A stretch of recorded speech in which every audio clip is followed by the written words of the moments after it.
remembering some of the victims today. They're being described this way: truly one of a kind, a hardworking, well-regarded young man, a beautiful soul with a warm and loving heart, and a father who represents all things love. Just some of the ways that the 10 victims from the Colorado supermarket shooting are being remembered this morning by the friends and the family that they left behind, who are in still so much pain today. The dead range in age from 20 to 65 years old.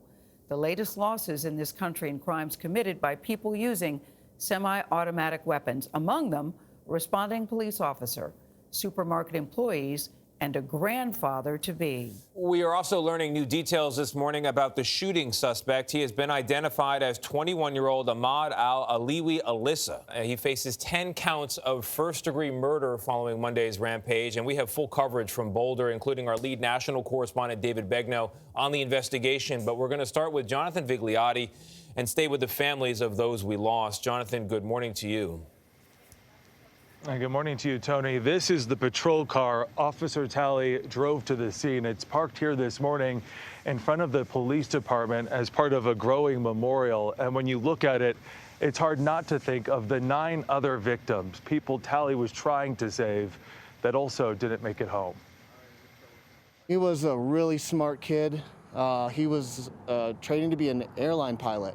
He wanted to be a commercial airline pilot. That was his dream. To Dean Schiller, 20-year-old Denny Stong was just getting started. He was a good Boulder kid. You know, he was a little bit sheltered. You know, we go about our lives thinking that, you know, we can trust society to take care of us. And he was definitely one of those people. He definitely trusted and was super friendly and helpful. The two had spent Monday morning hiking before riding to King Soopers together to pick up lunch. They got separated and planned to meet up at Schiller's car. Schiller was already outside when he heard the shots. I assumed he was right behind me, so he must have been at the entrance as the shooter was coming in. Schiller began filming. We've got injured parties on the ground.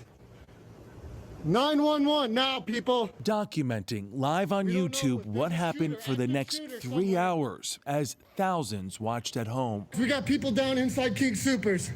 At that point, he didn't know Stong was among the victims. I have my moments when I'm able to hold it together, and a lot of times when family come to visit or close friends, it becomes a bit more emotional because we all share in the grief together. Sharing that grief are the friends and family members of the other 9 victims. Kevin Mahoney's pregnant daughter Erica called him her hero and wrote, "You are always with me." 51-year-old Officer Eric Talley was first on the scene, rushing to save those inside. We spoke to his father over the phone. My granddaughter told me on the phone that Dad was dead. And it slowly sank in. He told us how his son joined the force when he turned 40, leaving a comfortable desk job to protect the citizens of Boulder. Did it surprise you to learn that your son was not only the first to arrive here on the scene at this supermarket, but also the first to put his life on the line? It did not surprise me at all. That's who he was. But Talley said his son, a father of 7 children, would be embarrassed to be called a hero, and that he'd just consider it part of his job. How do you want your son to be remembered? As a father, as a police officer who wanted to serve, and a person with a good heart, because he truly did have a good heart. And Officer Talley's father said something that struck me. He said initially, as you could imagine, he was enraged, he was angry to hear about his son, but then he leaned into his faith and he chose forgiveness. He says he forgives the man who killed his son because, Anthony, as he put it, the world needs more forgiveness and kindness.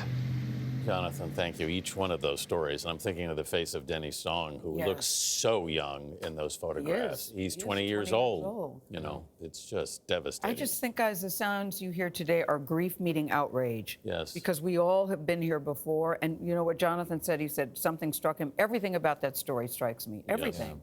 About and forgiveness is a very powerful message from that family. It really is. But I marvel at when people are there this close to the tragedy. That they find it. Yes, I agree. Yes, I do. Forgiveness doesn't mean helplessness, though. Things can be done, and that's the next conversation. That's right.